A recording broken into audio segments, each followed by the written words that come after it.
Hey everyone, and welcome to another deep dive with us. Always exciting to be back. Today we're doing something a little different. Yeah. We're heading to the Himalayas Oh, wow. to explore the mysteries of Mount Kailash. Sounds fascinating. Our Sherpas for this climb will be two books, The Hidden Hindu Hey. and The Hidden Hindu 2. Interesting. Now these books, they kind of make you wonder, Yeah. what if the stories about these immortals, Mm, like Ashwatthama and Parashurama, right. what if they're more than just legends? That's exactly what's so captivating about these books. Yeah. They really blur the lines between myth and reality. Totally. Like they weave together all these ancient tales Right. with actual places and real historical figures. Yeah. It makes you question everything. For sure. Everything you thought you knew about history, Mm-hmm. about, the nature of existence. Okay, so the books, they start off with Mount Kailash, Oh. which is considered this super sacred mountain. Oh, yeah. It's like the Axis Muni Right. in a bunch of different religions. Hinduism, Buddhism, Buddhism. even Bun. Yeah. And It's seen as the point where heaven and earth connect. yeah, which is some pretty powerful imagery, right? Definitely. But here's the thing. What's that? No one has ever climbed it. Yeah, that's true. Successfully climbed it. It's like there's this long-standing tradition Yeah. of respecting the mountain's sanctity. Right. And even like experienced climbers, Mm. their attempts have been stopped by like all these mysterious circumstances. It makes you wonder, like, is there something more going on? Right. Like some unseen force or something Totally. protecting it? And the books throw in this other layer of weirdness. Oh, yeah. Mount Kailash. Yeah. It's exactly 600 and 666 kilometers Yeah. from a whole bunch of important places around the world. No way. Like what? Okay, so we're talking Yeah. the North Pole, Okay. Stonehenge, Wow. the Bermuda Triangle. Get out. Yeah, and even like Devil's Tower in Wyoming, Easter Island, and the Mayan ruins of Tezuma. That can't just be a coincidence. Right. Like, that's too perfect. It's hard to dismiss as just chance. Yeah. Some theories say this points to like a hidden network Okay. of energy lines, Uh-huh. or like this global grid of sacred sites Nice. all connected to Mount Kailash. So we're not just talking about like a mountain here. No. It's like some key point Yeah, in this global energy system. possibly. Wow. And then there are the Chiranjeevis, these seven immortals from Hindu mythology. Hmm. And the books go into like the lives of Ashwatthama, Yeah, who was cursed with immortality after this huge war. right. And Parashurama, Yeah. who's like this warrior sage who chose to live in like total isolation. Yeah. And King Mahavali, Yes. who's this benevolent ruler who got banished to the underworld. But gets to visit Earth once a year. Right. It's like a special deal. So these immortals, Yeah. they're not just like these figures from mythology. No, no, no. They're like active characters Yes. in the present day. Exactly. It's crazy. Each with their own motivations Yeah. and secrets. Right. Like imagine what they've seen Oh my gosh. over centuries. Centuries of human history. Yeah. They probably hold like all the keys Yeah. to understanding not just the past, Right. but maybe even the present and the future. It's mind-blowing. Totally. And the plot really kicks off with the search for this lost medical procedure Oh, yeah. called Mrit Sanjivani. Okay. And this is from ancient Hindu texts. Mm-hmm. And get this, What? it can bring the dead back to life. Seriously? Yeah, That's like next level stuff. right. Wow. And we meet this character, Okay. Nagendra, All right. and he is obsessed with immortality. Like really obsessed. And he'll do anything to get the secrets of this Mrit Sanjivani. It really makes you think like, Okay. what if death wasn't the end? Mhm. Would it be good or bad? Right. How would society change? If people could live forever. Yeah. It's a lot to think about. I can already see all the potential for chaos, Yeah. but also like incredible advancements. Yeah, for sure. Like it's hard to wrap your head around. Definitely. And then we've got Oh, yeah. Own the central character. Yeah, and he's like a total mystery. Total enigma. He has these weird abilities Yeah. to sense places and remember past lives. Wow. But he has no memory of who he was before. It's like he's a puzzle even to himself. Totally. I think a lot of people can relate to that. Oh, yeah. That feeling of like questioning who you are, where you fit in. Right? But imagine having glimpses of past lives Yeah. in your head. Oh, man. How do you even make sense of that? Right. Makes you think about like the soul. Yeah. And if our experiences actually die with us, Okay, now get ready, All right. because things are about to get really wild. Oh, boy. So the books, they talk about these hidden words. Hidden words? Yeah, that are scattered all over India. Okay. And they form a key to this door. A door. What kind of door? We don't know. It's like a treasure hunt Interesting. with super high stakes. Okay. We've got the immortals racing against Nagendra and his crew. To find these words. Yeah, and the locations are amazing. Like where? We're talking Mansarovar, Okay. Shasta Lakes, Uh-huh. near Mount Kailash, Right. Rupkund Lake. The skeleton lake. Yeah, with all the skeletal remains. Creepy. And even the Taj Mahal. What? The Taj Mahal? Yeah, the book suggests it might have originally been a Hindu temple Whoa. called Teho Mahala. That's wild. We've also got Kuldara, Okay. an abandoned village in Rajasthan, Right. totally shrouded in mystery. Spooky. Then there's Bhimkund, Mm-hmm. this mystical natural reservoir, Okay. and Patalkot, Yeah. this hidden valley Uh-huh. that people believe is like a gateway to the netherworld. It's like a crash course in India's most mysterious places. felt right. But here's the thing. Yeah. The books warn us About what? about opening this door. It could have some seriously bad consequences, Like what? like threatening humanity as we know it. Seriously. It begs the question, what could be so powerful, Yeah. so dangerous, Right. that it needs to be locked away? Good point. And is it even something humans should be messing with? It's pretty intense. For sure. And then there's the whole idea of betrayal and sacrifice. Right. We meet this character, Yeah. LSD. Okay. She's forced to be loyal to Nagendra. Mm-hmm. And she goes from this like simple girl Yeah. to being his accomplice. And ends up making this huge sacrifice. yeah, it's her These characters, they bring this really human element to the story. Totally. They remind us that even with all these immortals Yeah. and ancient mysteries, Mm-hmm. there are still real human costs, Right. real consequences. Yeah. Makes you wonder, what's the price of immortality? Right. What would people be willing to sacrifice to get it? Totally. And speaking of sacrifices, Yes. the first book ends with this massive showdown Where? at the Padmanabhaswamy temple. Oh, wow. Picture this. Okay. You've got the immortals. Yeah. They're facing off against Nagendra and his crew, Mm-hmm. and they're wielding these ancient weapons Like what? with crazy power. Wow. We're talking astras. Astras. Yeah, these mythical weapons from Hindu texts Right. that can cause unbelievable destruction. Oh, wow. It's like watching a Clash of the Titans. Oh, no, right? Where, like, the fate of the world is on the line. So we've got immortal beings, Yep. secret knowledge, Uh-huh. a mystery door. That could unleash total chaos. I know, right?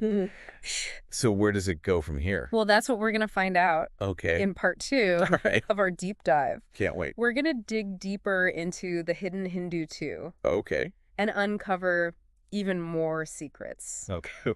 about Om's past, Yeah. the true nature of these immortals, Mhm. and what happens when you try to open that mysterious door. Ooh, sounds good. Stay tuned. It's going to get really interesting. Definitely. All right, so we're back and we're diving deeper into the hidden Hindu. Yeah. So the stakes get even higher in the second book, right? Oh, yeah. Things get really intense. Okay, so one of the most fascinating things they talk about is this idea of prithak vyaktitva. Right. It's basically like separating the good from the evil inside a person. Like an internal battle between your light side and your dark side. Yeah, exactly. And the book really explores this through Ashwathama.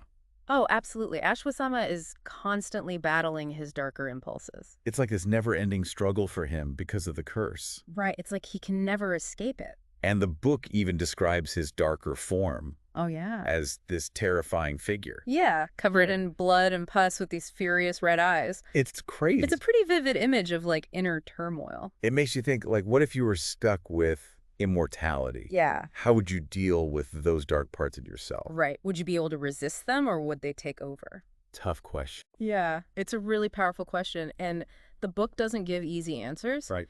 This internal struggle, it even shows up for Om later on. Really? He encounters like a dark reflection of himself. Oh, wow. This entity that wants to merge with him. That's intense. Yeah, basically wants to take him over. Makes you wonder if we can ever really escape our darker impulses. Right, or if they're just like a part of who we are. It's like this whole good versus evil thing playing out inside these characters. Absolutely. And speaking of characters, remember LSD? Yeah, the one who sacrificed herself. Yeah, she's reborn as Latika in the second book. Okay. And she's like an ordinary woman, Right. no memory of her past life. But she's still connected to Nagendra somehow. Unfortunately, yeah, the bond is still there. And it's not a good thing, is it? No, not at all. He's still manipulating her Oh, man. through hypnotic suggestion, Seriously. basically using her as a pawn in his schemes. So she's trapped in this cycle of death and rebirth. It seems like. Still under his control, even with a new life. Makes you wonder about karma, right? Yeah. Do the consequences of our actions carry over to our next lives? And if they do, what does that mean for the choices we make now? Deep stuff. Definitely. And it's tragic for LSD, or Latika, I guess we should say. Right. She's always being used, never really free. So sad. It adds this whole other layer to her story. Okay, and then there's Paramal. Yeah. He falls head over heels for Latika, Oh, no. completely unaware of her connection to Nagendra. Right. He has no idea about the danger. He's just trying to build a life with her. It's heartbreaking. Right. His story really shows the human cost of this whole immortality thing. Yeah, He just wants a normal life.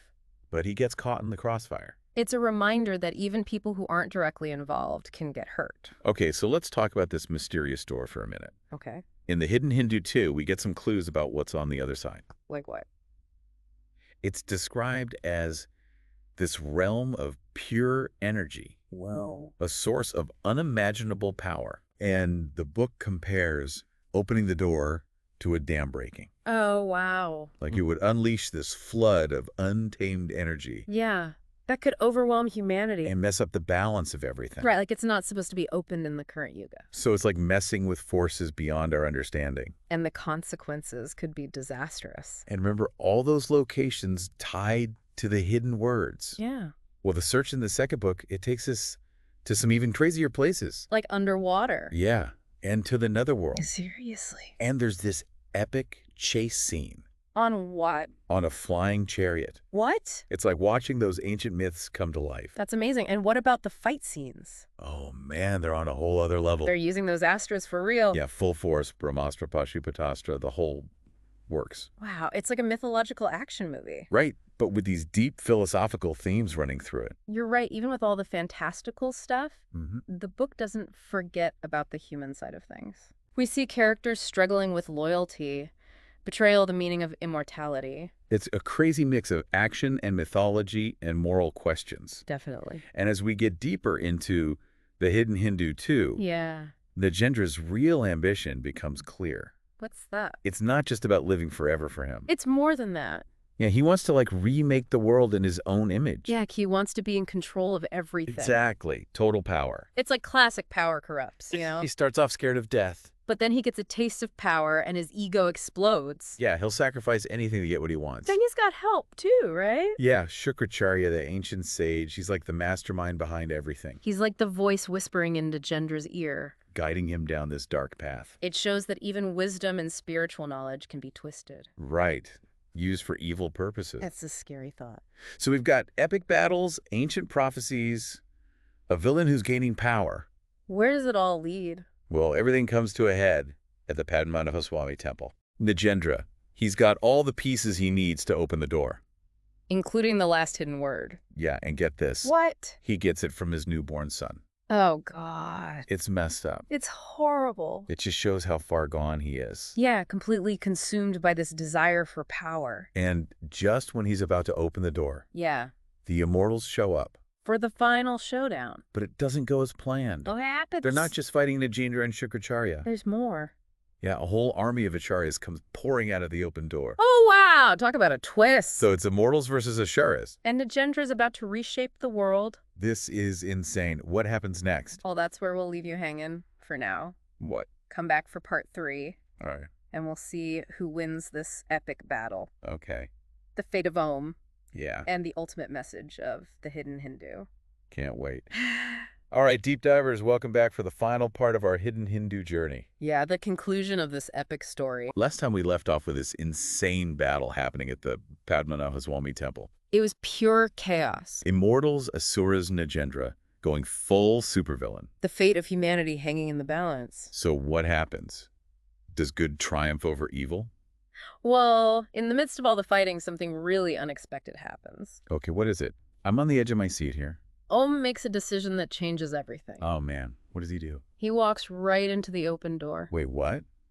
He goes into that crazy energy vortex. Yeah, he steps right into it. But the book said it could destroy anything in its path. It's a huge moment of self-sacrifice. Wow. So what happens to him? Instead of being obliterated, he comes face to face with Brahma, Brahma, the creator god. the one and only. Wow, that's intense. Brahma reveals the truth about Om's existence, Like there's that he's actually an aspect of Vishnu. Vishnu, like one of the main Hindu gods. Exactly. So he was an immortal all along. He just didn't know it. Mind-blowing. Okay, so what about Nagendra? Does he win? Actually, no. With the door closing and the Asuras retreating, he realizes his plan failed. But he's still immortal. Right? How do they stop him? They don't. They just let him go after all that.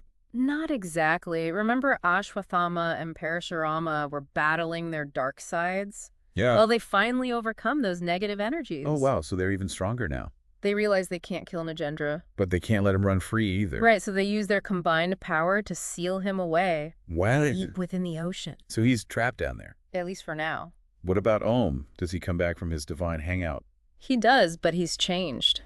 How He now knows his true purpose. to be a god? Well, to eventually become Kalki, the final avatar of Vishnu. The one who brings balance and peace. Exactly. So he's like a superhero in the making. He returns to the mortal realm, but he has a new mission: to find his destined bride Padma Okay. and prepare for his ultimate role as Kalki. Wow. So what happens to the other immortals? They go back to their retreats.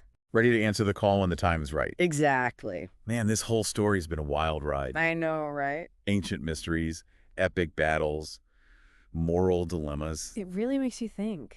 These books, they challenge us to question everything To look beyond the surface. and find the deeper meaning behind the stories. Well said. So to everyone listening out there, what mysteries are you curious about? What hidden stories are waiting to be discovered? Keep exploring, keep questioning, and keep diving deep. Until next time.